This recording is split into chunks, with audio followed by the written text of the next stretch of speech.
Welcome back to Eduaala 2.0. +1 accountancy എക്സാമാണ് നമുക്ക് 19ന്. അപ്പോൾ +1 കുട്ടികളുടെ ഒരുപാട് കുട്ടികളുടെ കമൻറ്റിൽ നമ്മൾ +2 സ്റ്റുഡൻസിൻ്റെ വീഡിയോയുടെ താഴെ നമുക്ക് കാണാറുണ്ട് പക്ഷേ +1 അക്കൗണ്ടൻസിന്ന്.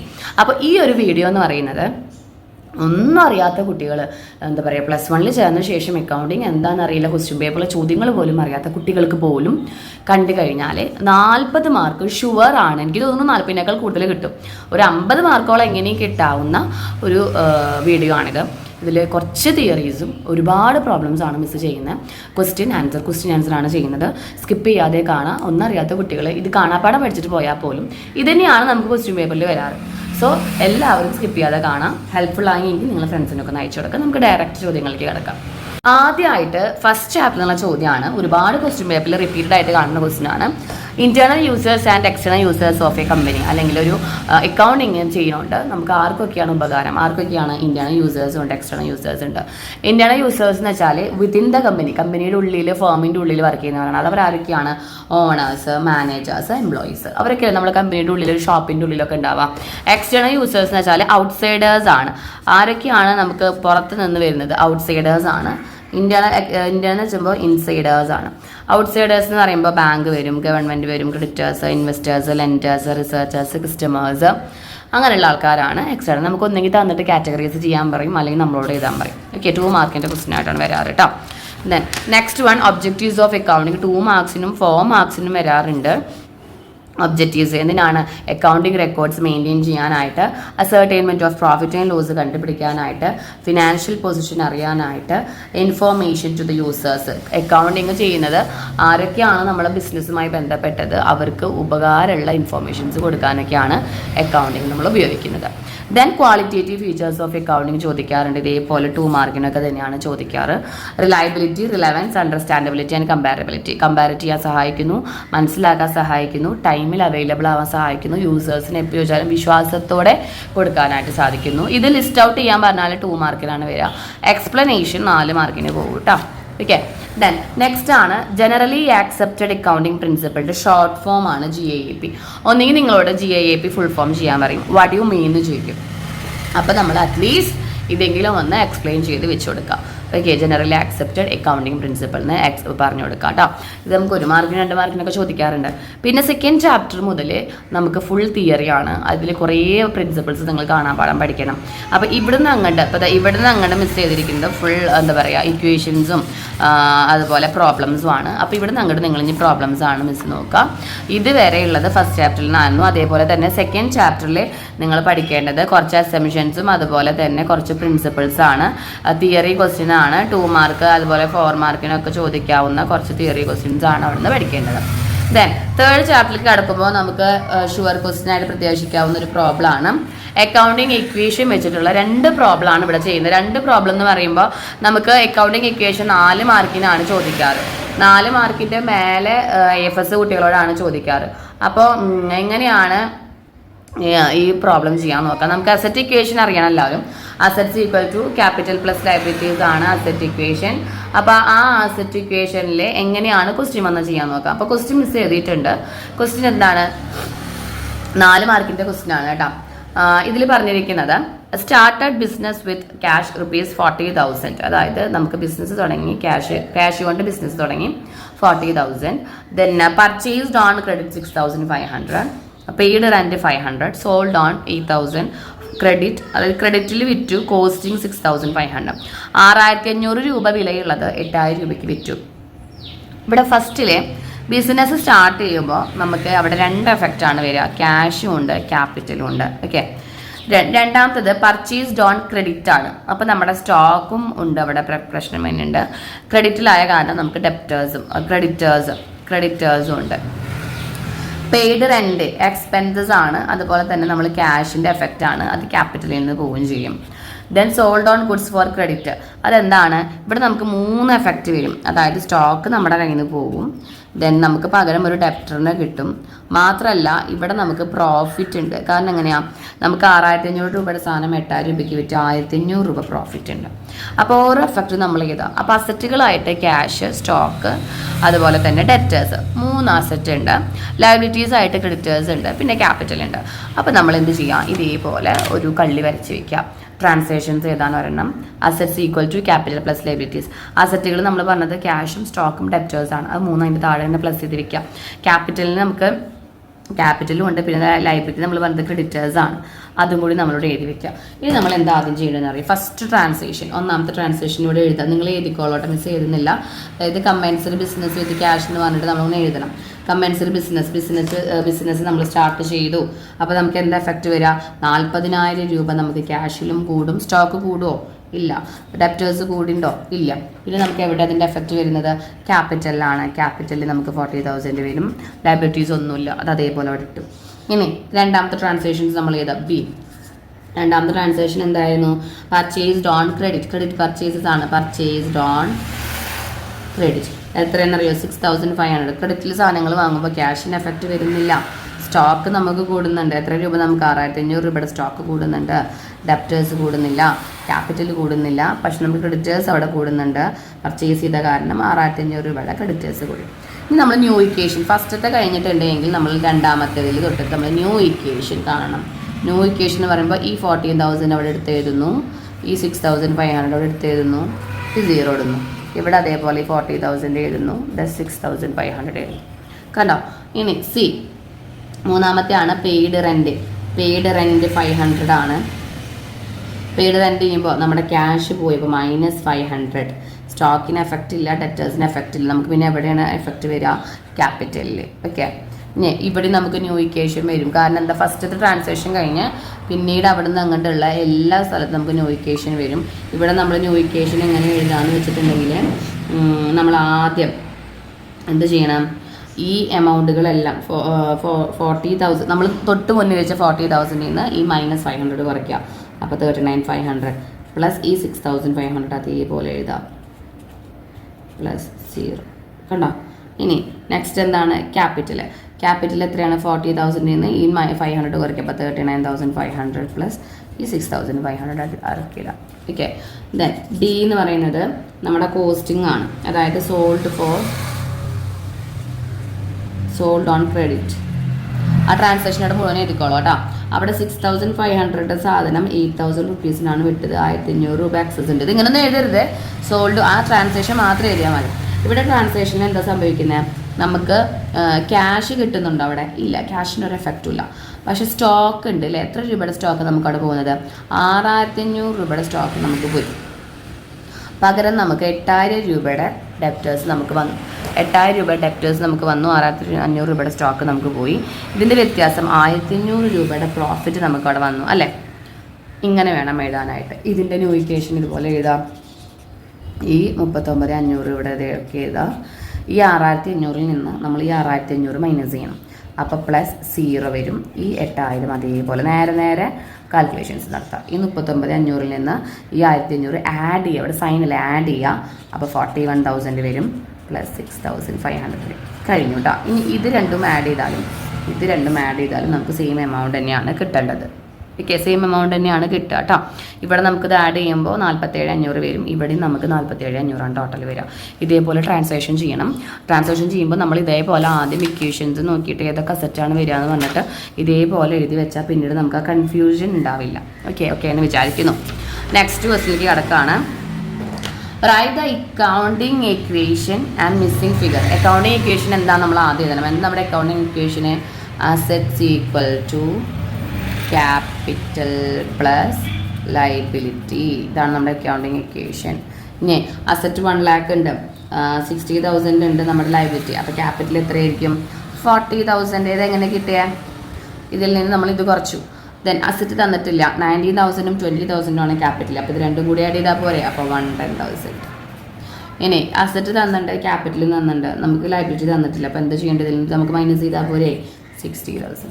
അത് ഈ ഒരു ഇക്വേഷൻ വെച്ചിട്ടാണ് കണ്ടുപിടിക്കേണ്ടത്. 3 മാർക്കാണ് കേട്ടോ. 4 മാർക്കാണ്, വെറുതെ കളയരുത്. ഇതൊക്കെ മിസ്സിംഗ് ആണ്, 4 മാർക്കാണ്. ദെൻ നെക്സ്റ്റ് വൺ ആണ് ജേണൽ എൻട്രി ക്വസ്റ്റ്യൻ ആണ്. ജേണലൈസ് ദ ഫോളോയിങ് ട്രാൻസാക്ഷൻ എന്ന് പറഞ്ഞാൽ 5 മാർക്കിന് തരാം നമുക്ക്. അപ്പോൾ ജേണലൈസേഷൻ വരുമ്പോൾ നിങ്ങൾ പഠിക്കേണ്ട കുറച്ച് റൂളുകളാണിത്. ഈ റൂൾ നമ്മൾ നിർബന്ധമായിട്ടും പഠിക്കണം. അസറ്റ് ഇൻക്രീസ് ചെയ്യുമ്പോൾ ഡെബിറ്റ്, അസറ്റ് ഡിക്രീസ് ചെയ്യുമ്പോൾ ക്രെഡിറ്റ് ആണ്. ലൈബിലിറ്റി ഇൻക്രീസ്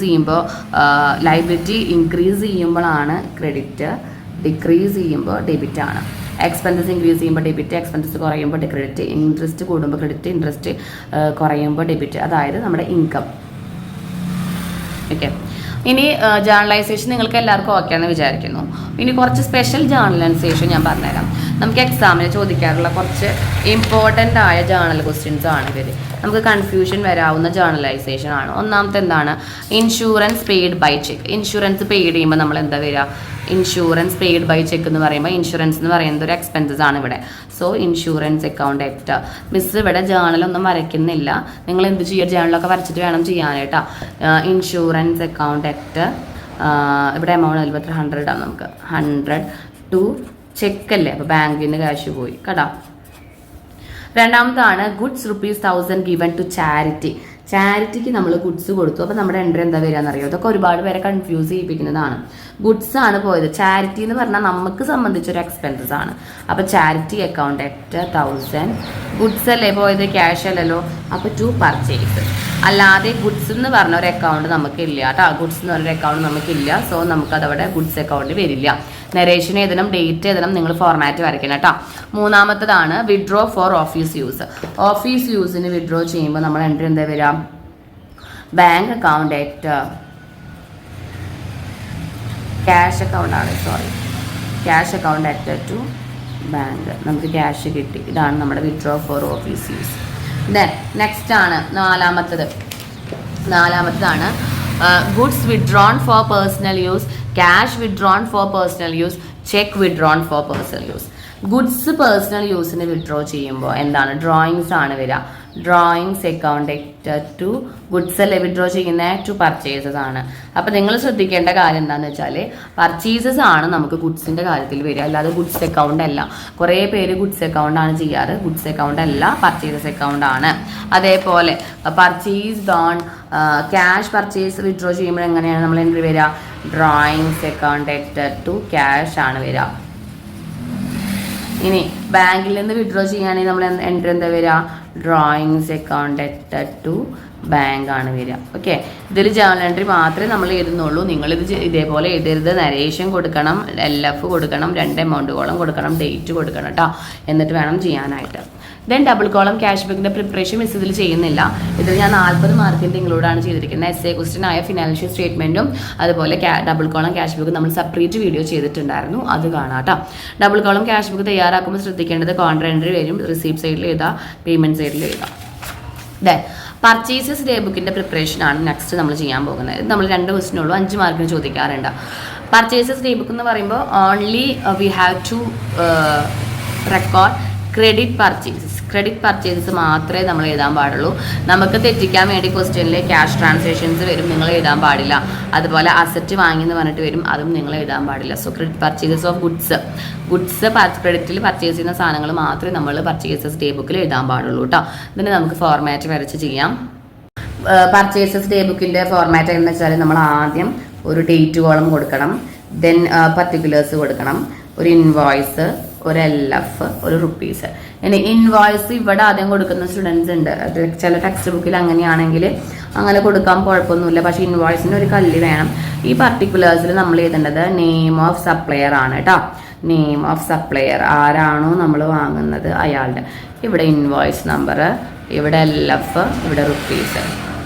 ഹെഡിങ് കൊടുക്കണം, പർച്ചേസസ് ഡേ ബുക്ക് എന്ന് പറഞ്ഞാൽ നമ്മൾ ഹെഡിങ് കൊടുക്കണം. ഇതുപോലെ ഷോർട്ട് ചെയ്ത് കൊടുക്കരുത്, ഷോർട്ട് ആക്കരുത്, ഫുൾ ഫോം ആയിട്ട് കൊടുത്തോളൂ കേട്ടോ. നമ്മൾ ആദ്യം ചെയ്യേണ്ടത് ഡേറ്റ് എഴുതാം. ഫസ്റ്റ് നമ്മൾ ചെയ്യേണ്ടത് ഡേറ്റ് എഴുതുക എന്നുള്ളതാണ്. ഫസ്റ്റ് ഡേറ്റ് എഴുതാം 1/7/2022.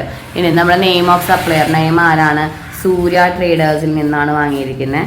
സോ സൂര്യ ട്രേഡേഴ്സ്, ഒരു അണ്ടർലൈൻ കൊടുക്കുക. അവിടെ നിന്ന് കൊടുത്ത സാധനങ്ങൾ എഴുതുക. 20 വാച്ച് 180 രൂപയ്ക്ക്, 30 സൺഗ്ലാസ് 240 രൂപയ്ക്ക്. ഓരോന്നിനും ആണ് കേട്ടോ, ഈച്ചാണ്. അപ്പോൾ നമ്മൾ അതേപോലെ 20 വാച്ചസ് at 180 പെർ. അപ്പോൾ നമ്മളത് ഇൻറ്റു ചെയ്യുമ്പോൾ നമുക്ക് എത്ര കിട്ടണം? 3600. അതേപോലെ 30 സൺഗ്ലാസ് അറ്റ് 240 ഈച്ച്. അപ്പോൾ നമുക്കത് ഇൻറ്റു ചെയ്യുമ്പോൾ 7200 കിട്ടും. ഇനി ഇതിൽ നിന്ന് നമ്മൾ എന്ത് കൊടുക്കണം? 10% ഡിസ്കൗണ്ട് കുറയ്ക്കാൻ പറഞ്ഞിട്ടുണ്ട്. അപ്പോൾ ലെസ് 10%, ഇത് രണ്ടും കൂടി കൂട്ടിയിട്ട് ഇവിടെ എഴുതാം ഡിസ്കൗണ്ട്. അതിൻ്റെ 10% ഡിസ്കൗണ്ട് കൊടുക്കാം, 1080 കൊടുക്കാം. അപ്പോൾ ഇതിൽ നിന്ന് നമ്മൾ കുറയ്ക്കുമ്പോൾ നമുക്ക് എത്ര എമൗണ്ട് ഔട്ടർ കോളത്തിൽ വരുന്നത് അതാണ് ഇവിടെ എഴുതേണ്ടത് കേട്ടോ. 9720 ആണ് വരിക. ഇൻവോയ്സ് നമ്പർ ഈ ക്വസ്റ്റ്യനിൽ തന്നിട്ടുണ്ട്, അതുകൊണ്ട് 1201. ഇൻവോയ്സ് നമ്പർ തന്നു കഴിഞ്ഞാൽ ഇടണം, തന്നില്ലെങ്കിൽ എഴുതണ്ട കേട്ടോ. രണ്ടാമത്തെ ട്രാൻസാക്ഷൻ ഇതേപോലെ തന്നെ എഴുതാം. 12 ജൂലൈ 2002 അന്ന് വാങ്ങിയത് മായ ഏജൻസി ആയിരുന്നു. മായ ഏജൻസിയുടെ കയ്യിൽ നിന്ന് നമ്മൾ വാങ്ങിയിരിക്കുന്ന സാധനങ്ങൾ 15 വാച്ചസ് അറ്റ് 200. നിങ്ങൾ നല്ല വൃത്തിയിലൊക്കെ ഫുള്ളായിട്ട് എഴുതിക്കോളൂ. അപ്പോൾ 3000 റുപ്പീസ് വരും. അതേപോലെ തന്നെ 10 വാച്ചസ് അറ്റ് 120, അപ്പോൾ 1200 വരും. ഇത് രണ്ടും കൂടി ആഡ് ചെയ്തിട്ട് 4200 ലെസ് 10% ഡിസ്കൗണ്ട് എത്രയാണ്? 420, 5% ആണ്. അപ്പോൾ 210. ഇതിൽ നിന്ന് ഇത് കുറച്ചിട്ട് നമ്മൾ ഔട്ടർ എമൗണ്ട് പോലത്തെ എമൗണ്ട് എഴുതുന്നു. നമുക്ക് ഇൻവോയ്സ് നമ്പർ 4843 ആണ്. എന്നിട്ട് ടോട്ടലിന് കാണിച്ചിട്ട് ഇത് രണ്ടും നമ്മളിവിടെ ആഡ് ചെയ്ത് കാണിക്കാം. ഇതിലിപ്പോൾ 2 ട്രാൻസാക്ഷനേ ഉള്ളൂ. ഇതേപോലെ 3-4 ട്രാൻസാക്ഷനാണ് തരിക. അത് നിങ്ങൾക്ക് ചെയ്യാനായിട്ട് കിട്ടണം. ഷുവർ ക്വസ്റ്റ്യൻ ആണ്. ഇതേ സെയിം ഒക്കെ പോലൊക്കെ തന്നെയാണ് നമുക്ക് സെയിൽസ് ഡേ ബുക്കും റിട്ടേൺ ബുക്കും ഒക്കെ വരാറ് കേട്ടോ. അത് അതേപോലെ ചെയ്യാം. നെക്സ്റ്റ് വൺ ആണ് ബാങ്ക് റീകൺസിലിയേഷൻ സ്റ്റേറ്റ്മെന്റ് പ്രിപ്പറേഷൻ ചോദിക്കാറുണ്ട് നമുക്ക്. ഇത് ഷുവർ ക്വസ്റ്റ്യൻ ആണ്, ഇതെല്ലാം ഷുവർ ക്വസ്റ്റ്യൻ ആണ്. ഇവിടെ ബാങ്ക് റീകൺസിലിയേഷൻ സ്റ്റേറ്റ്മെന്റ് എങ്ങനെ തയ്യാറാക്കാൻ നോക്കി നോക്കാം. ഇവിടെ നമുക്ക് തന്നിരിക്കുന്നത് ക്യാഷ് ബുക്ക് ബാലൻസ് ആണ്. ക്യാഷ് ബുക്ക് ബാലൻസ് തന്നിട്ടുണ്ട്, നമുക്ക് എത്തേണ്ടത് പാസ്ബുക്ക് ബാലൻസിലേക്കാണ്. അത് നമ്മൾ ആദ്യം മനസ്സിലാക്കുക. ദ ഫസ്റ്റ് വൺ എന്താണ്? Cheque issued cheque of ₹2400 deposited not collected. നമ്മൾ ഡെപ്പോസിറ്റ് ചെയ്തു, അപ്പോൾ നമ്മൾ ക്യാഷ് ബുക്കിൽ കുറഞ്ഞിട്ടാണ് കാണിക്കുന്നത്. പാസ്ബുക്കിൽ ക്യാഷ് ബുക്കിൽ നമ്മൾ കൂടിയിട്ടാണ് കാണിക്കുന്നത്. നമ്മൾ ഡെപ്പോസിറ്റ് ചെയ്യുമ്പോൾ നമുക്കറിയാം പാസ്ബുക്കിൽ കൂടുന്നത്. പക്ഷേ not collected by the bank, പക്ഷേ ഇതുവരെ ബാങ്ക് കളക്ട് ചെയ്തിട്ടില്ല. അപ്പോൾ പാസ്ബുക്കിൽ അത് കുറവാണ് ഉണ്ടാവുക. A customer deposit directly to the bank, അപ്പോൾ പാസ്ബുക്കിൽ എമൗണ്ട് കൂടും, ക്യാഷ് ബുക്കിൽ കുറയും. കാരണം എന്താ? ഒരു കസ്റ്റമർ ഡയറക്റ്റ് ആയിട്ട് ബാങ്കിൽ പോയി കൊടുത്തു കഴിഞ്ഞാൽ നമ്മൾ ക്യാഷ് ബുക്കിൽ അറിയില്ല, നമ്മൾ ബിസിനസ്സുകാരല്ലേ, നമ്മളറിയില്ല, ബാങ്കിൽ കൂടും. ബാങ്ക് അലൗഡ് ഇൻട്രസ്റ്റ്, അപ്പോൾ നമുക്ക് ബാങ്കിൽ കാശ് കൂടും, ക്യാഷ് ബുക്കിൽ കുറയും. നമ്മൾ അറിയാത്താണ് ബാങ്കാണ് ഇൻട്രസ്റ്റ് തരുന്നത്. Cheque issue but not proceeded for payment, നമ്മൾ ചെക്ക് കൊടുത്തിരുന്നു, അപ്പോൾ നമ്മൾ ക്യാഷ് കുറവ് കാണിച്ചു, പക്ഷേ അവർ പേയ്മെന്റ് വാങ്ങിയിട്ടില്ല. പേയ്മെന്റ് വാങ്ങാത്ത കാരണം പാസ്ബുക്കിൽ എമൗണ്ട് കൂടുതലാണ്. ബാങ്ക് ചാർജസ് പാസ്ബുക്കിൽ കുറയും, നമ്മുടെ ക്യാഷ് ബുക്കിൽ എമൗണ്ട് കൂടും. Insurance premium paid by the bank, insurance premium കൊടുത്തത് ആരാണ്? ബാങ്കാണ്. അപ്പോൾ പാസ്ബുക്കിൽ ക്യാഷ് കുറയും, ക്യാഷ് ബുക്കിൽ കൂടും. ഇത് എഴുതിയ ശേഷം നമുക്ക് എവിടേക്ക് എത്തേണ്ടത്?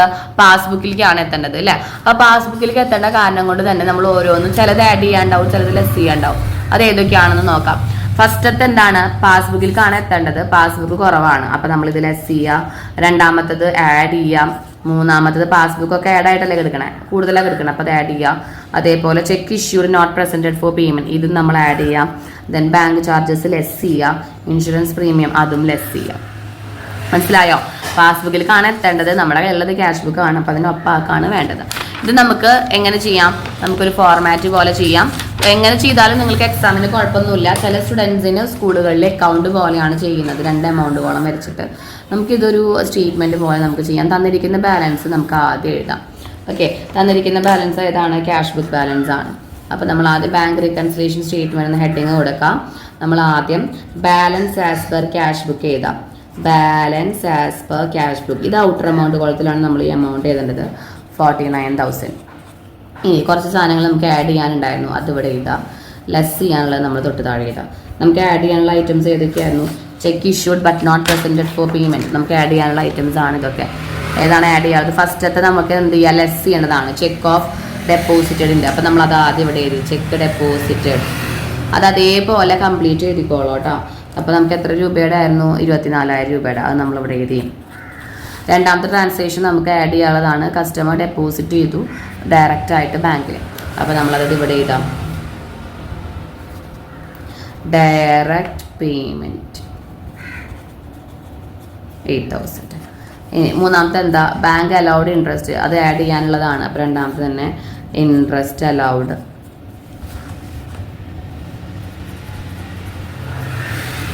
500. അടുത്തത് എഴുതി ചെയ്തിട്ട് കിടാം. Cheque issue not presented for payment, cheque issue നടത്തി, പക്ഷെ അത് പേയ്മെൻറ്റിലേക്ക് ചെയ്തിട്ടില്ല, അത് നമുക്ക് ആഡ് ചെയ്യാണ്. അപ്പോൾ ചെക്ക് ഇഷ്യൂ മിസ് കുറച്ച് തരുന്നുള്ളൂ, നിങ്ങളത് കംപ്ലീറ്റ് ചെയ്യുക കേട്ടോ. 10,000 rupees. Then bank charges less ചെയ്യാം.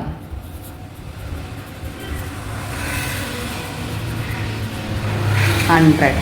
Then insurance premium paid by the bank 3. Insurance premium 6,000 rupees. ഇപ്പോൾ നമ്മൾ എല്ലാ ട്രാൻസാക്ഷനും എഴുതി കഴിഞ്ഞു. ഇനി നമ്മൾ ചെയ്യേണ്ടത് ആദ്യം ഇത് 3 ആഡ് ചെയ്തിട്ട് ഇവിടേക്ക് എഴുതാം. 8,000 അതേപോലെ തന്നെ 500 ആൻഡ് 10,000 ആഡ് ചെയ്തിട്ട് നമുക്ക് പുറത്തേക്ക് എഴുതാം. അപ്പോൾ നമുക്കത് എഴുതുമ്പോൾ ഒരു 24,000 ആണ് വരാൻ തോന്നുന്നു. 19,500 ആണ് വരുന്നത് കേട്ടോ. ഇനി അതേപോലെ തന്നെ ഇത് 3 ആഡ് ചെയ്തിട്ട് ഇപ്പുറത്ത് എഴുതാം. ഇനി ഇവ 2 ആഡ് ചെയ്തിട്ട് തൊട്ട് താഴത്തേക്ക് എഴുതണം. 68,500 കിട്ടും. അടുത്തത് ഇത് 3 നമ്മൾ ആഡ് ചെയ്യുക. 24,000 പ്ലസ് 100 പ്ലസ് 6,000, അപ്പോൾ 30,100 കിട്ടും. ഇവിടെ നമ്മൾ ലെസ് ചെയ്യാണ് ചെയ്യുക. ഇവിടെ എത്തുമ്പോൾ നമ്മൾ ഇവിടെ ലെസ് ചെയ്യാണ് ചെയ്യുക. അപ്പോൾ നമ്മൾ 68,500 മൈനസ് 30,100 37 ആണെന്ന് തോന്നുന്നു. 67 ഇത് 67,500 ആട്ടോ വരിക. 67,500 നിന്ന് 37,400 വരും. ഓക്കെ, ഇത്രയാണ് നമ്മുടെ ബാങ്ക് റീകൺസിലേഷൻ സ്റ്റേറ്റ്മെൻറ്റ് ചെയ്യേണ്ടത് കേട്ടോ. ഇങ്ങനെയാണ് നമ്മൾ ചെയ്യേണ്ടത്. ആഡ് ചെയ്യേണ്ട കാര്യങ്ങൾ നമ്മൾ ആദ്യം എഴുതാം. അതേപോലെ തന്നെ ലെസ് ചെയ്യേണ്ട കാര്യങ്ങൾ നമ്മൾ എന്ത് ചെയ്യുക, ആദ്യം സെക്കൻഡായിട്ട് എഴുതാം. എന്നിട്ട് അതിൽ നിന്ന് നമ്മളിത് അങ്ങനെ കുറയ്ക്കാം. അപ്പോഴാണ് നമുക്ക് എന്ത് കിട്ടുക, നമുക്ക് ഈ ലാസ്റ്റിൽ മാത്രം നിങ്ങൾ ലെസ് ചെയ്താൽ മതി. ഫസ്റ്റിലൊക്കെ നിങ്ങൾ ആഡ് ചെയ്തിട്ട് വരണം. ഓക്കെ, ഇത് തെറ്റിക്കരുത്. നമുക്ക് മീനിങ് അറിഞ്ഞാൽ മതി. ഇവിടെ 18,500 മീനിങ് അറിഞ്ഞു കഴിഞ്ഞാൽ നമുക്ക് ഓരോന്നിൻ്റെയും മീനിങ് അറിഞ്ഞിട്ട് ആലോചിക്കാം ഏതിലാണ് കൂടുതൽ ഏതിലാണ് കുറവ്. അത് കഴിഞ്ഞാൽ നമുക്ക് ആൻസർ കിട്ടും. ഓക്കെ, അപ്പോൾ 5 മാർക്ക് കഴിഞ്ഞു. ദെൻ നെക്സ്റ്റ് ആണ് ട്രയൽ ബാലൻസിൻ്റെ പ്രിപ്പറേഷൻ. ട്രയൽ ബാലൻസ് എങ്ങനെ പ്രിപ്പയർ ചെയ്യാം, നമുക്ക് കുറേ ബാലൻസ് തന്നിട്ടുണ്ടാവും 4 മാർക്കിനാണ്. അപ്പോൾ ഇവിടെ നിങ്ങൾ ശ്രദ്ധിക്കേണ്ടത് എല്ലാ അസറ്റുകളും ഡെബിറ്റ് ബാലൻസ് ആണ്, എല്ലാ ലയബിലിറ്റീസും ക്രെഡിറ്റ് ബാലൻസ് ആണ്, എക്സ്പെൻസസ് എല്ലാം ഡെബിറ്റ് ബാലൻസ് ആണ്, ഇൻകംസ് എല്ലാം ക്രെഡിറ്റ് ബാലൻസ് ആണ്, സെയിൽസ് റിട്ടേൺ ഡെബിറ്റ് ആണ്, പർച്ചേസസ് റിട്ടേൺ ക്രെഡിറ്റ് ആണ്, ഡ്രോയിങ്സ് ഡെബിറ്റ് ആണ്. ഇത്രയും കാര്യങ്ങൾ ശ്രദ്ധിച്ചാൽ മതിയാവും. ഇനി നമുക്ക് ട്രയൽ ബാലൻസ് വേഗം ചെയ്യാം. 2 ട്രയൽ ബാലൻസ് വെച്ചാൽ എന്താണ്, രണ്ടും ഈക്വൽ ആയിട്ട് ടാലി ആവണം കേട്ടോ. ഡെബിറ്റ് എമൗണ്ടുകളും ഉണ്ടാവും, ക്രെഡിറ്റ് എമൗണ്ടുകളും ഉണ്ടാവും. ഇതാണ് അതിൻ്റെ ഫോർമാറ്റ്. ഇവിടെ നമ്മൾ ഏതാ നെയിം ഓഫ് അക്കൗണ്ട് ആണ്. ഇവിടെ നമ്മൾ LF എഴുതും. ദെൻ പിന്നീട് നമ്മൾ എഴുതുക ഡെബിറ്റ്. LF എഴുതിയാലും എഴുതില്ലെങ്കിലും കുഴപ്പമൊന്നുമില്ല കേട്ടോ. ഡെബിറ്റ് ക്രെഡിറ്റ് നമ്മൾ ഓരോരോ ഐറ്റംസ് നമുക്ക് ക്വസ്റ്റ്യനിൽ നിന്ന് ഓരോരോ ഐറ്റംസ് നമുക്ക് എടുത്ത് എഴുതാം. ക്യാപിറ്റൽ എന്ന് പറയുന്നത് ക്രെഡിറ്റ് ആസ്പെക്റ്റ് ആണ് കേട്ടോ. സോ നമ്മൾ ആദ്യം ക്യാപിറ്റൽ. അപ്പോൾ ആ എമൗണ്ട് ഇവിടെ പോയിട്ട് എഴുതാം, ക്രെഡിറ്റിൽ പോയിട്ട് എഴുതാം 30,000. പിന്നീട് നെക്സ്റ്റ് ആണ് നമുക്ക് തന്നിരിക്കുന്നത് മിഷനറി. മിഷനറി എന്താണ്, അസറ്റ് ആണ്. അപ്പോൾ മിഷനറി 27,500. അപ്പോൾ ഡെബിറ്റിൽ എഴുതാം. പർച്ചേസസ് അസറ്റ് ആണ്, സോ ഡെബിറ്റിൽ എമൗണ്ട് എഴുതാം 37,000. സെയിൽസ് ക്രെഡിറ്റ് ആണ്, അപ്പോൾ നമ്മളത് ഇതിൽ എഴുതേണ്ടത് സെയിൽസ് അക്കൗണ്ടിൽ പോയിട്ട് എഴുതാം. ഡെബിറ്റ് ആസ്പെക്റ്റ് ആയിട്ട് എഴുതാം 53,500 എഴുതാം. ദെൻ സെയിൽസ് കഴിഞ്ഞു. ദെൻ ഡെപ്റ്റേഴ്സ് അസറ്റ് ആണ് 12,800 എഴുതാം. അതേപോലെ തന്നെ ക്രെഡിറ്റേഴ്സ് ലയബിലിറ്റി ആണ്, സോ ലയബിലിറ്റി സൈഡായ ക്രെഡിറ്റ് സൈഡിൽ പോയിട്ട് എഴുതാം. ക്യാഷ് ഡെബിറ്റ് ആണ് 4,700 എഴുതാം. ഇൻട്രസ്റ്റ് റിസീവ്ഡ് ആണ്. റിസീവ്ഡ് എന്ന് വെച്ചിട്ടുണ്ടെങ്കിൽ നമുക്ക് എന്താണ്, നമുക്ക് ഇൻകം ആണ്, സോ നമ്മളത് ഇവിടെ പോയിട്ട് എഴുതാം, ഈ റിസീവ്ഡ് ആയിട്ടാണ്. ദെൻ വേജസ് എക്സ്പെൻസസ് ആണ് 6,000 ആണ്. നമുക്കിത് രണ്ടും ആഡ് ചെയ്യുമ്പോൾ സെയിം എമൗണ്ട് കിട്ടണം. 92,000 ഇവിടെ വരും, 92,000 ഇവിടെ വരും.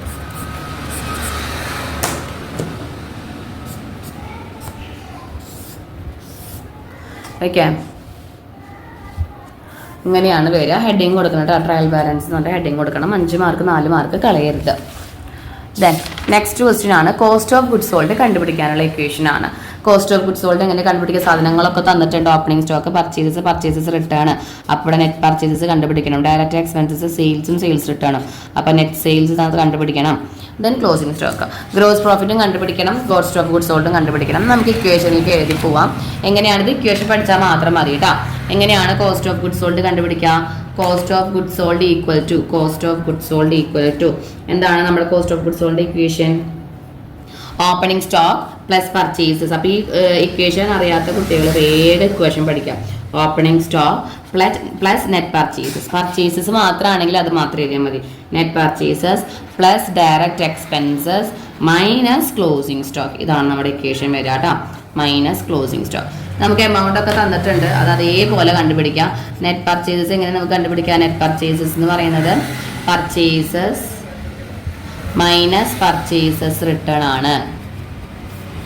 ഓക്കെ, ഇനി നെറ്റ് പർച്ചേസസ് നമുക്ക് ആദ്യം കണ്ടുപിടിക്കാം. നെറ്റ് പർച്ചേസസ് എന്ന് പറയുന്നത് പർച്ചേസസ് 40,000 ആണ്, റിട്ടേൺ 2,000 ആണ്. സോ നെറ്റ് പർച്ചേസസ് 38,000 ആണ്. ഇനി കോസ്റ്റ് ഓഫ് ഗുഡ്സ് സോൾഡിലേക്ക് അപ്ലൈ ചെയ്ത് കൊടുക്കാം. ഓപ്പണിംഗ് സ്റ്റോക്ക് എന്ന് പറയുന്നത് 20,000 ആണ്. ക്വസ്റ്റ്യനിൽ ഇതെല്ലാം തന്നിട്ടുണ്ടാവും കേട്ടോ. നെറ്റ് പർച്ചേസസ് 38,000 ആണ്. ഡയറക്റ്റ് എക്സ്പെൻസസ് 6,000 ആണ്, മൈനസ് ക്ലോസിംഗ് സ്റ്റോക്ക്. ഇത് നമുക്ക് ഡയറക്റ്റ് കാൽക്കുലേറ്ററിൽ ചെയ്ത് കഴിഞ്ഞാൽ ഇതിൻ്റെ ആൻസറായി, കോസ്റ്റ് ഓഫ് ഗുഡ്സ് സോൾഡിൻ്റെ ആൻസറായി. ഓക്കെ, ഇനി നമുക്കിതിൽ ഒരു ക്വസ്റ്റ്യൻ കൂടി ഉണ്ട്, ഗ്രോസ് പ്രോഫിറ്റ് കണ്ടുപിടിക്കാനായിട്ട്. Gross profit equal to, gross പ്രോഫിറ്റിൻ്റെ ഇക്വേഷൻ എന്ന് പറഞ്ഞാൽ നെറ്റ് സെയിൽസിൽ നിന്ന് minus cost of goods sold. Net sale നമുക്ക് എങ്ങനെ കണ്ടുപിടിക്കാം? സെയിൽസിൽ നിന്ന് സെയിൽസ് റിട്ടേൺ കുറയ്ക്കാം. Sales minus sales return. Sales നമുക്ക് എമൗണ്ട് തന്നിരിക്കുന്നത് 90,000 ആണ്. സെയിൽസ് റിട്ടേൺ 30,000 ആണ്. 30,000 ആണ്. അപ്പോൾ 87,000 വരും. നമുക്ക് ഗ്രോസ് പ്രോഫിറ്റ് എങ്ങനെ കണ്ടുപിടിക്കാം? 87,000 മൈനസ് 34,000 ഈക്വൽ ടു 52. ഇത് ഇക്വേഷൻ വെച്ചിട്ട് വെറുതെ അപ്ലൈ ചെയ്ത് കൊടുത്താൽ മതി. ഈ മാർക്ക് ഒരാളും തന്നെ കളയാനായിട്ട് പാടില്ല. കാരണം വെറുതെ നമ്മൾ ഇക്വേഷൻ പഠിച്ചിട്ട് കോസ്റ്റ് ഓഫ് ഗുഡ്സ് സോൾഡിൻ്റെ ഇക്വേഷൻ പഠിക്കുക, അപ്ലൈ ചെയ്യാം. ഗ്രോസ് പ്രോഫിറ്റിൻ്റെ ഇക്വേഷൻ പഠിക്കുക, അപ്ലൈ ചെയ്യാം. നെറ്റ് സെയിലിൻ്റെ ഇക്വേഷൻ പഠിക്കുക, നെറ്റ് പർച്ചേസിൻ്റെ ഇക്വേഷൻ പഠിക്കുക. സിമ്പിളാണ് കേട്ടോ, കളയാൻ പാടില്ല. നല്ല എളുപ്പമുള്ള ക്വസ്റ്റ്യൻ ആണ്. Then adjustment journal entries. Adjustment journal entries നിങ്ങൾ അതേപോലെ കാണാപ്പാടം പഠിച്ചാൽ മതി. അപ്പോൾ ഔട്ട്സ്റ്റാൻഡിങ് സാലറിയുടെ അഡ്ജസ്റ്റ്മെൻറ്റ് ജേർണൽ എൻട്രി എന്താ വരിക എന്ന് വെച്ചാൽ സാലറി അക്കൗണ്ട് എറ്റർ ടു ഔട്ട്സ്റ്റാൻഡിങ് സാലറി. ഇൻഷുറൻസ് പ്രീപെയ്ഡിൻ്റെ എന്താ വരിക എന്ന് വെച്ചാൽ പ്രീപെയ്ഡ് ഇൻഷുറൻസ് അക്കൗണ്ട് എറ്റർ, നമുക്ക് അസെറ്റ് ആണ്. പ്രീപെയ്ഡ് ഇൻഷുറൻസ് അക്കൗണ്ട് എറ്റർ ടു ഇൻഷുറൻസ്. അത് അതേപോലെ തിയറി ക്വസ്റ്റ്യൻ ആയിട്ട് പഠിച്ചാൽ മതി. ഡിപ്രീസിയേഷൻ എന്താ വരിക എന്ന് വെച്ചിട്ടുണ്ടെങ്കിൽ ഡിപ്രീസിയേഷൻ അക്കൗണ്ട് എറ്റർ ടു മിഷനറി. കണ്ടോ? ഇനി ഇൻട്രസ്റ്റ് ഓൺ ക്യാപിറ്റലിൻ്റെ എന്താ വരിക എന്ന് വെച്ചാൽ ഇൻട്രസ്റ്റ് ഓൺ ക്യാപിറ്റൽ അക്കൗണ്ട് എറ്റർ ടു ക്യാപിറ്റൽ. കണ്ടോ? ഇതൊക്കെ എമൗണ്ട് ഒക്കെ സെയിം ആയിരിക്കും. നിങ്ങൾ ജേർണൽ എൻട്രി വെച്ച് പഠിച്ചാൽ മതി കേട്ടോ. ഇതൊക്കെ സാലറി അക്കൗണ്ട് എറ്റർ, ഇത് പ്രീപെയ്ഡിൻ്റെ, ഇത് ഡിപ്രീസിയേഷൻ്റെ, ആൻഡ് ഇത് ഇൻട്രസ്റ്റ് ഓൺ ക്യാപിറ്റലിൻ്റെ. ഓക്കെ, ഈ 4 മാർക്കും വെറുതെ കളയരുത്. ഒന്നും അറിയാത്ത പിള്ളേർക്ക് വേമേം പഠിക്കാം. പിന്നെ ബാഡ് അപ്റ്റിൻ്റെ ഒരു പ്രോബ്ലം ആണ്, വെരി ഇമ്പോർട്ടൻറ്റ് പ്രോബ്ലം. നമുക്ക് ബാഡ് അപ്റ്റും പ്രൊവിഷനും ഇതേപോലെ നമുക്ക് ട്രയൽ ബാലൻസിലും തരും, അതേപോലെ തന്നെ അഡ്ജസ്റ്റ്മെൻറ്റിലും തരും. നമ്മളോട് പറഞ്ഞിരിക്കുന്നത് show how will appear on P&L and balance ഷീറ്റിനാണ്. എങ്ങനെയാണ് ഇത് P&L ബാലൻസ് ഷീറ്റിലും അപ്പിയർ ആവാം? നമുക്ക് ഇവിടെ ഒരു സെൻട്രി ഡെറ്റേഴ്സ്, ഇവിടെ ഒരു ബാഡ് അപ്റ്റ് തന്നിട്ടുണ്ട്, ഇവിടെ ഒരു ബാഡ് അപ്റ്റ് തന്നിട്ടുണ്ട്, ഇവിടെ ഒരു ഫെർദർ ബാഡ് അപ്റ്റ് തന്നിട്ടുണ്ട്. ഇത് ഓൾഡ് ബാഡ് അപ്റ്റ് ആണ്, ഇത് ന്യൂ ബാഡ് അപ്റ്റ് ആണ്. ഇവിടെ തന്നിരിക്കുന്നത് ഓൾഡ് പ്രൊവിഷൻ ആണ്, ഇവിടെ നമ്മളോട് കാണാൻ പറഞ്ഞിരിക്കുന്നത് ഒരു ന്യൂ പ്രൊവിഷൻ ആണ്. ആദ്യം നിങ്ങൾ ഇതിൻ്റെ ഫോർമാറ്റ് പഠിക്കാം. ഫോർമാറ്റ് എങ്ങനെയാണെന്ന് വെച്ചിട്ടുണ്ടെങ്കിൽ നമ്മളെങ്ങനെയാണ് P&L അക്കൗണ്ടിലും ബാലൻസ് ഷീറ്റിലും എഴുതാൻ നോക്കാം. ഇത് വെറുതെ റഫായിട്ട് നിങ്ങളും എക്സാമിന് ഒരു റഫായിട്ട് P&L അക്കൗണ്ട് വരച്ചാൽ മതി. ഇതേപോലെ ഒരു P&L അക്കൗണ്ട് വരയ്ക്കാം. ഡെബിറ്റ്, ക്രെഡിറ്റ്, P&L അക്കൗണ്ട് വന്നിട്ട് കൊടുക്കുക. അതേപോലെ തന്നെ ഒരു ബാലൻസ് ഷീറ്റും വരച്ച് വയ്ക്കാം. ഇത് നമ്മുടെ ഈ ക്വസ്റ്റ്യനിൽ ബാലൻസ് ഷീറ്റ് ചോദിച്ചിട്ടില്ല, പക്ഷെ നമുക്ക് എക്സാമിൽ ചിലപ്പോൾ ചോദിച്ചാലോ. സോ നമ്മൾ ആദ്യം ചെയ്യേണ്ടത് ഒരു ബാലൻസ് ഷീറ്റും അതുപോലെ തന്നെ P&L അക്കൗണ്ടും വരച്ച് വയ്ക്കാം. എന്നിട്ട് നമ്മൾ പഠിച്ച ഫോർമാറ്റ് ആദ്യം എഴുതുക. നിങ്ങൾ ഇപ്പോൾ പഠിച്ചോളൂ, പഠിക്കാത്ത കുട്ടികളുണ്ടെങ്കിൽ ആദ്യം നമ്മൾ ബാഡ് അപ്റ്റ് എഴുതണം. ബാഡ് അപ്റ്റ്, അതിൻ്റെ കൂടെ ആഡ് ഫെർദർ ബാഡ് അപ്റ്റ് ആഡ് ചെയ്യുക. അതിൽ നിന്ന് നമ്മൾ ആഡ് ന്യൂ പ്രൊവിഷൻ നമ്മൾ ആഡ് ചെയ്യണം. ന്യൂ പ്രൊവിഷൻ, അതിൽ നിന്ന് ലെസ് ഓൾഡ് പ്രൊവിഷൻ. എന്നിട്ട് വേണം നമ്മൾ ഔട്ടർ എമൗണ്ട് പോലത്തെ എമൗണ്ട് എഴുതാൻ. ഇതാണ് P&L ഫോർമാറ്റ് ആദ്യം പഠിച്ചു വയ്ക്കുക. ബാലൻസ് ഷീറ്റിലെ ഫോർമാറ്റ് എന്താണെന്ന് വെച്ചിട്ടുണ്ടെങ്കിൽ ഡെപ്റ്റേഴ്സ്, അതിൽ നിന്ന് ലെസ് ഫെർദർ ബാഡ് അപ്റ്റ്. ഇവിടെ നമ്മൾ പുതിയ സാധനങ്ങൾ മാത്രമേ കുറയ്ക്കുള്ളൂ. Less further bad debt and less new provision. ഉണ്ടോ? ലെസ് ന്യൂ പ്രൊവിഷൻ ലെസ് ചെയ്യാം. ഇനി എമൗണ്ടുകൾ നമ്മൾ നോക്കാം. എമൗണ്ടുകൾ നോക്കുമ്പോൾ ബാഡ് അപ്റ്റ് എത്രയാണ്? 2,000 ആണ്. ആ 2,000 നമ്മൾ എഴുതി. അതിൽ നിന്ന് നമുക്ക് ഫർദർ ബാഡ് അപ് ടു ക്വസ്റ്റ്യനിൽ തന്നിട്ടുണ്ട് 1000, നമ്മളത് ആഡ് ചെയ്തു. അപ്പോൾ നമുക്ക് എത്ര കിട്ടി? 3000 കിട്ടി. ഇനി ന്യൂ പ്രൊവിഷൻ കാണാൻ വന്നിട്ടുണ്ട്. ന്യൂ പ്രൊവിഷൻ കാണാനുള്ള ഇക്വേഷൻ നിങ്ങൾ ഇപ്പം തന്നെ പഠിച്ചു വെക്കുക. ന്യൂ പ്രൊവിഷൻ കാണാനായിട്ട് സൺട്രി ഡെറ്റേഴ്സിൽ നിന്ന് further bad up to minus ചെയ്യണം, എന്നിട്ട് അതേ ഇൻറ്റു 5%. ഇവിടെ അതാണ് നമുക്ക് 5%. അപ്പോൾ നമുക്ക് ഇവിടെ എമൗണ്ട് എത്ര വരാമെന്ന് വെച്ചിട്ടുണ്ടെങ്കിൽ സൺഡേ ഡെറ്റേഴ്സിൽ നിന്ന് എത്ര രൂപയാണ്? 32,000. 32,000 നിന്ന് നമ്മൾ 1000 കുറയ്ക്കാം. അപ്പോൾ നമുക്ക് എത്ര കിട്ടി? 31,000 കിട്ടി. ഇതിൻ്റെ 5% ആണ്. അപ്പോൾ 4,550 നമുക്ക് ആൻസർ വരിക. ഇതാണ് ന്യൂ പ്രൊവിഷൻ. ആ ന്യൂ പ്രൊവിഷനാണ് നമ്മൾ ഇവിടെ ആഡ് ചെയ്യുന്നത്. സോറി, 1,550 വരിക കേട്ടോ. 1,550. ആ 1,550 നമ്മളിവിടെ എഴുതുന്നു. എന്നിട്ട് ഇത് ആഡ് ചെയ്തിട്ട് 4,550 നമുക്ക് വരും. ഇതിൽ നിന്ന് ഓൾഡ് പ്രൊവിഷൻ എത്രയാണ്? നമുക്ക് ട്രയൽ ബാലൻസിൽ ഉണ്ടാവും. ആ 3,500 കുറച്ച് ഫൈനലായിട്ട് 1,050 രൂപയാണ് നമുക്ക് P&L എഴുതേണ്ടി വരിക. മനസ്സിലായോ? ബാഡ് അപ്പിൽ നിന്ന് ഫർദർ ബാഡ് അപ്പ് ആഡ് ചെയ്ത് ന്യൂ പ്രൊവിഷൻ ആഡ് ചെയ്ത് ലെസ് ഓൾഡ് പ്രൊവിഷൻ. ഇനി ഇവിടെ ഡെപ്റ്റേഴ്സിൻ്റെ എമൗണ്ട് നമുക്ക് ക്വസ്റ്റ്യനിൽ ഉണ്ടായിരുന്നു 332,000. അതിൽ നിന്ന് നമ്മൾ എന്തൊക്കെ കുറയ്ക്കണം? ഫർദർ ബാഡ് അപ്പ് 1000 രൂപ കുറയ്ക്കണം. അതുപോലെ തന്നെ ന്യൂ പ്രൊവിഷൻ 1,550 രൂപ നമ്മൾ കുറയ്ക്കണം. എന്നിട്ടുള്ള എമൗണ്ട് വേണം നമ്മൾ എവിടെ എഴുതാനായിട്ട്? നമ്മൾ ഡെപ്റ്റേഴ്സിൽ. ഇപ്പോൾ ഈ ക്വസ്റ്റ്യനിലെ ബാലൻസ് ഷീറ്റിൽ എങ്ങനെയാണ് കാണിക്കുക എന്ന് നമ്മളോട് ചോദിച്ചിട്ടില്ല. നമ്മളോട് ഇതിലത്തെ മാത്രമേ നമ്മളോട് പറഞ്ഞിട്ടുള്ളൂ. പക്ഷെ നമ്മൾ ബാലൻസ് ഷീറ്റ് കൂടിയും പഠിച്ചു വയ്ക്കുക. ചിലപ്പോൾ നമുക്ക് ബാലൻസ് ഷീറ്റ് കൂടിയും വരും. ഈ ഒരു ക്വസ്റ്റ്യനും ഷുവർ ക്വസ്റ്റ്യനാണ്. മോഡൽ എക്സാമിനും ക്രിസ്മസ് എക്സാമിനും ഒക്കെ വന്നിട്ടുണ്ടായിരുന്നു. അപ്പോൾ ഇത്രയും പ്രോബ്ലംസ് ആണ് മിസ് ചെയ്തിരിക്കുന്നത്. ഇതൊരു 40 മാർക്കിൻ്റെ പ്രോബ്ലംസ് ഉണ്ട്. ഇതൊരു 4 മാർക്ക്, ദെൻ ഇതൊരു 4 മാർക്ക്. അപ്പോൾ 8, 8ഉം 4ഉം 12ഉം 4ഉം 16, 16 5 21, 21 5 26. ദെൻ നമുക്ക് ഡബിൾ കോളം 8 മാർക്കിന് കൂട്ടുന്നില്ല. ഇത് നമുക്കൊരു 5 മാർക്കിന് എങ്ങനെ വരും? 31 മാർക്ക് ജേർണലൈസേഷൻ. ദെൻ പിന്നീട് 31 കഴിഞ്ഞ് നമുക്ക് അക്കൗണ്ടിങ് ഇക്വേഷൻ 4 മാർക്കിന് ഇതേപോലെ വരും. 35, ദെൻ 36, 40. ദെൻ നമുക്ക് ഈ 1 മാർക്ക് കിട്ടും. 41, 44, 46, 48, 19 മാർക്കിനുള്ളത് ഇതിലായിട്ടുണ്ട്. ഇതിൽ മിസ് ശരിക്കും ചെയ്യാത്ത 2 പ്രോബ്ലം. ഒന്ന് ഫിനാൻഷ്യൽ എസ്സേ പ്രോബ്ലം ആണ്. 8 മാർക്കിൻ്റെ പ്രോബ്ലമാണ് ഇതിൽ ചെയ്യാത്തത്. നമ്മൾ ഓൾറെഡി സെപ്പറേറ്റ് ചെയ്തിട്ടുണ്ട്, വീഡിയോ ലെങ്ത് ആവാതിരിക്കാൻ വേണ്ടിയിട്ടാണ്. അപ്പോൾ എല്ലാവരും ഇത് പഠിച്ചാൽ തന്നെ നിങ്ങൾക്ക് ഡബിൾ പാസ് ഉറപ്പാണ്. ഈ ഒരു വീഡിയോ വെച്ചിട്ട് ഈ ക്വസ്റ്റ്യൻ ആൻസേഴ്സ് നിങ്ങൾക്ക് പഠിച്ച ഡബിൾ പാസ് ഉറപ്പാണ്. എല്ലാവരും മാക്സിമം ട്രൈ ചെയ്യുക. വീഡിയോ ഹെൽപ്ഫുൾ ആയെങ്കിൽ ഷെയർ ചെയ്യുക, മാക്സിമം സപ്പോർട്ട് ചെയ്യുക. Okay, thank you.